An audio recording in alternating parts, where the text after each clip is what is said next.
Give it up. All right, saints. Jeremiah 17:10 says that God searches the heart. He tests the hearts. And though there are many questions in our hearts, in our minds, though God could, he chooses not to answer every question, and instead he asks, will you trust me?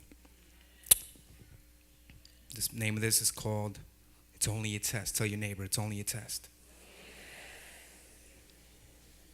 Ever thought, will God ever test me? Let's ask Moses as he precariously stands before the Red Sea with the people of Israel. Enemies hot on their trail. Uh-oh, Mo, looks like this exodus failed. Even though it looks, feels, seems, and smells like it's hell, 3 Jewish teens refuse to bow their knees to Nebuchadnezzar's decrees. Exacerbate the flames 7,000 degrees. Situation is bleak. Please, that's weak. Doesn't he know who controls the heat? Peter, look at the roaring waves of the sea. Where is he? Snoring? I can't believe he's asleep. It's pouring. Can you feel the pain of Mary and Martha's mourning, informing the tardy healer of what he already knows? Look at faithful Job as he endures some heavy blows. Watch as 3 staunch armies approach and get close to eradicate little Judah. Word has it, these are some bad dudes. King Jehoshaphat's no stranger to bad news.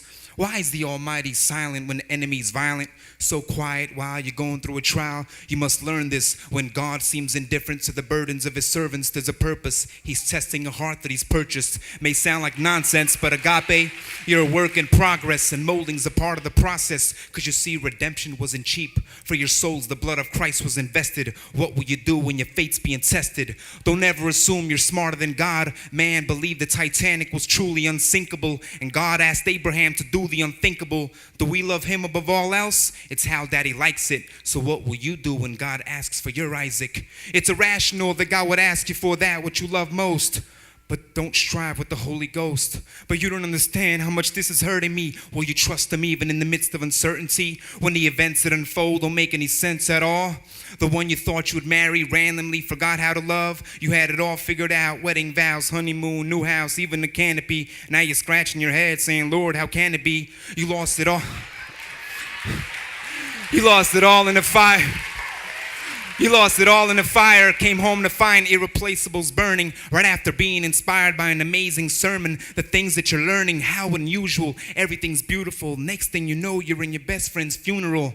Financial misfortune, unexpected prognosis, can't pay the mortgage. Saints, God knows this. In these last days, God is purging his church, and we're on the precipice, and he's not impressed with the size of an edifice.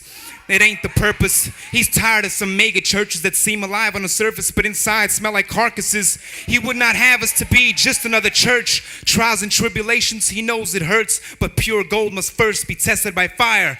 Agape, whom the Lord loves, he chastens. I could almost hear him asking Satan, have you considered agape? How they praise my name in the midst of their pain. Whether I give, whether I take away, makes no difference. They still love me the same. We ought to love him above all else. We ought to love him for who he is, not for what he can give.